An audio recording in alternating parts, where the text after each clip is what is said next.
जम्बू और रोबो। लेखक वेद प्रकाश शर्मा। चित्रांकन भारत मक्कुवाना। संपादन प्रमिला जैन। अंधेरे में जुगनी की तरह चमक रही वह इमारत असल में वैज्ञानिक अनुसंधानशाला है। इमारत के चप्पे चप्पे पर गार्ड्स इसलिए तैनात हैं ताकि परिंदा भी पर न मार सके। छत पर लगी सर्च लाइटें और टीवी कैमरे इमारत के इर्द गिर्द किसी को भी तुरंत देख लेने के लिए तत्पर।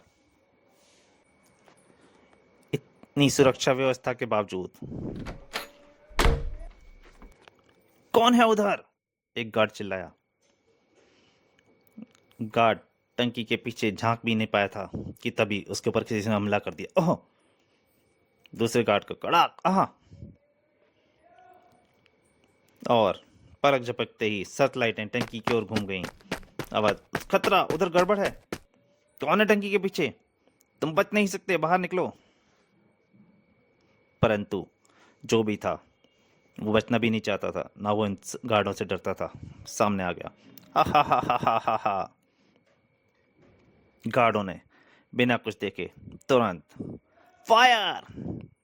एक साथ कई गोलियां चिपक पड़ी। परंतु गोलियां उसका कुछ भी न बिगाड़ पाई थी। सभी गार्ड आश्चर्यचकित थे। परंतु उसने उसके बाद उन गार्डों पर हमला कर दिया। आहा! उफ! उसके बाद साया टेरेस की ओर लपका। उस पर तो गोलियों का भी असर नहीं हुआ। कोई भूत है क्या? वह सड़क की तरफ कूद गया है। 25 मंजिला इमारत से नीचे कूद गया, बेवकूफ। परंतु जब उन्होंने देखा वह जा रहा है, बचेगा नहीं। पर वह है कौन? उस क्षण तीनों काले बुत में बदल गए। वह हवा में रुक गया है। Oh no! वह अनुसंधानशाला में घुसने की चेष्टा तो नहीं कर रहा? कंट्रोल रूम को मैसेज भेजो, क्विक! गोलियों का भी असर नहीं। और उनकी सोच सही साबित हो गई थी। वह वास्तव में अनुसंधानशाला में ही जाना चाह रहा था। साया 12वें माले पर रुका और रबड़ के बबूल की तरह उछलकर वह फर्श पर आ गिरा। प्रोफेसर कुलकर्णी के साथ सादी वर्दी में दोनों कमांडोज के हाथों में तुरंत ही रिवॉल्वर दिखाई दिया और हा हा हा हा हा! ये खिलौने रोबो का कुछ नहीं बिगाड़ सकते बच्चों। जो काम मैं करने आया हूं वह तो करके ही जाऊंगा। प्रोफेसर कुलकर्णी को मारने से बचा सकते हो, मरने से बचा सकते हो तो बचा लो। वह प्रोफेसर कुलकर्णी की तरफ लपका। परंतु दोनों कमांडो बीच में दीवार बन गए। ठहरो! प्रोफेसर कुलकर्णी देश के लिए बेहद महत्वपूर्ण है। कुत्ते! ओह! परंतु उस साये ने उस गार्ड को छाल फेंका। उफ! और धाड़ आई। उससे दोनों गार्डों को मारकर वह साया फिर से प्रोफेसर कुलकर्णी की तरफ लपका। परंतु तब तक प्रोफेसर कुलकर्णी खतरा देखकर भाग लिए थे। ओह! भागने की कोशिश कर रहा है, रोबो से बचकर। नहीं प्रोफेसर, भागने की कोशिश बेकार है। उसने तुरंत प्रोफेसर को पकड़ लिया। ठीक उसी पल दरवाजा खुला और कई गार्डों ने एक साथ अंदर प्रवेश किया। वह रहा, पकड़ो उसे! परंतु उस रोबो का हाथ हवा में उठा और प्रोफेसर कुलकर्णी का शरीर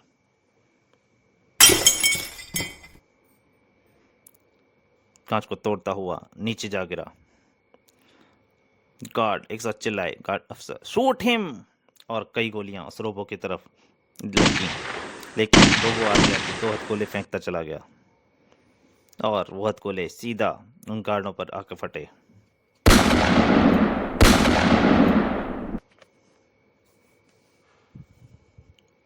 अगले दिन तूफान की तरह कोई जा रही है कार जम्बू की थी। उफ जम्बू, इतनी तेज कार तुमने पहले कभी नहीं चलाई। मैं नहीं जानता बंटी कि कैंसर का इलाज लगाकर लगभग खोज चुके प्रोफेसर कुलकर्णी की तरह हमारे देश का दूसरा कोई वैज्ञानिक रोबो के हिंसा का शिकार हो। सूचना मिली है कि इस समय रोबो नाना नाभा एटॉमिक पावर स्टेशन पर मौजूद है। ओह! और आज मैं किसी भी कीमत पर उस हरामजादे का नाम पता पूछ कर लेना चाहता हूँ। वह रहा Nabha atomic power station. Jambu car बड़ी स्पीड से दौड़ कर पहुंची थी। परंतु इसी पल जम्बू, शायद रोबो ने अंदर तूफान मचा रखा है।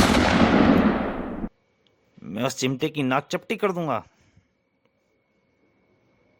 और अभी वे कार से ऊपर उतर भी नहीं पाए थे कि एक कार बाहर निकली तेजी से। उसमें रोबो सवार था।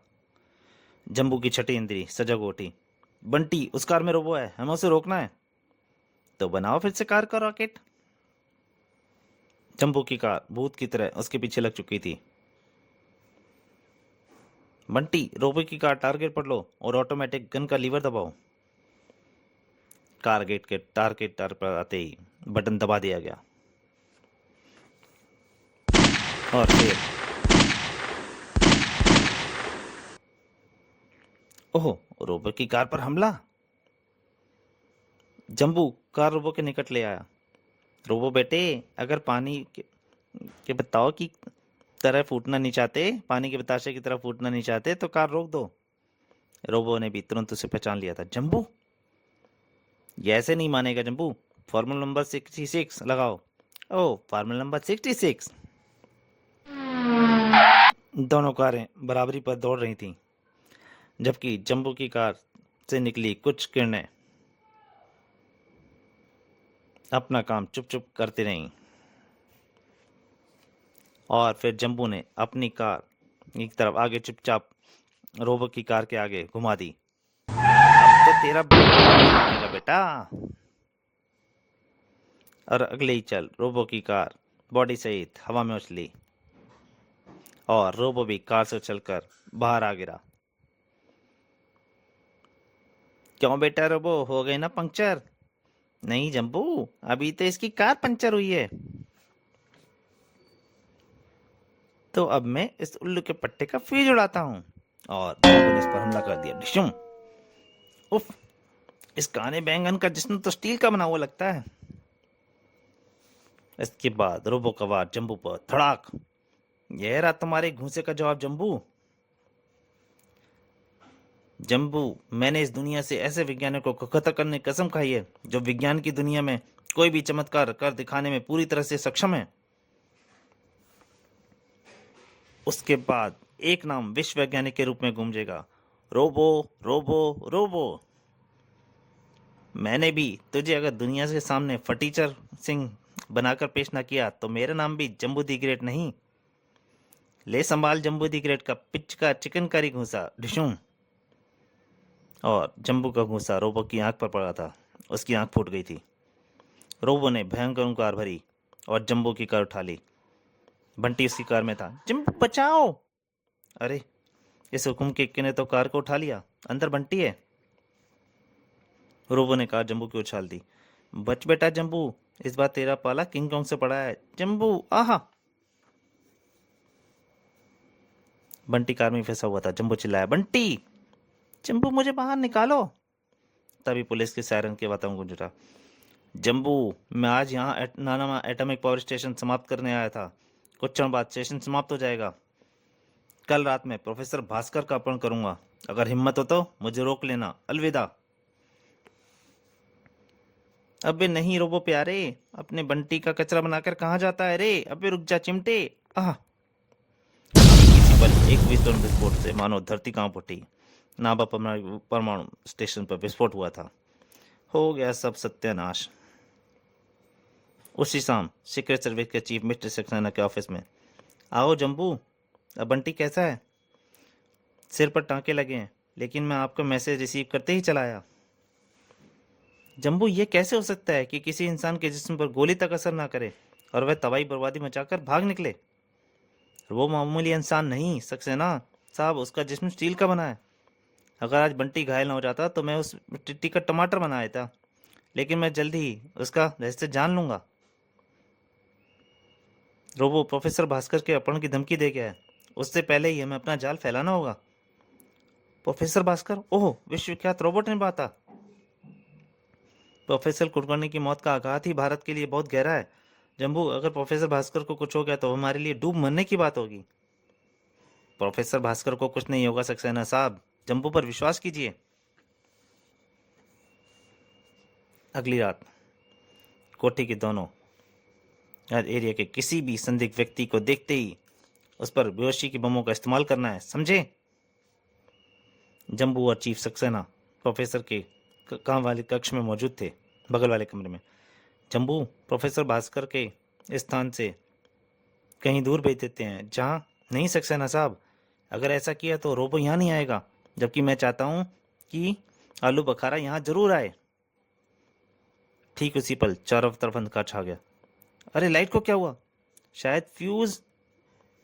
इसी पल तेज बिजलियां सी गड़गड़ाती। तभी कोठी को घेरे खड़े जवान चीख पड़े, ऊपर वहां छत पर कोई है। तो क्या जम्बू प्रोफेसर भास्कर को रोबो के हाथों मरने से बचा पाएगा? और कौन था ये रोबो और ये सारे वैज्ञानिकों को क्यों मारना चाहता था भारत के? इसके बारे में जानने के लिए आपको इंतजार करना पड़ेगा जम्बू और रोबो के दूसरे भाग का। तब तक के लिए नमस्कार।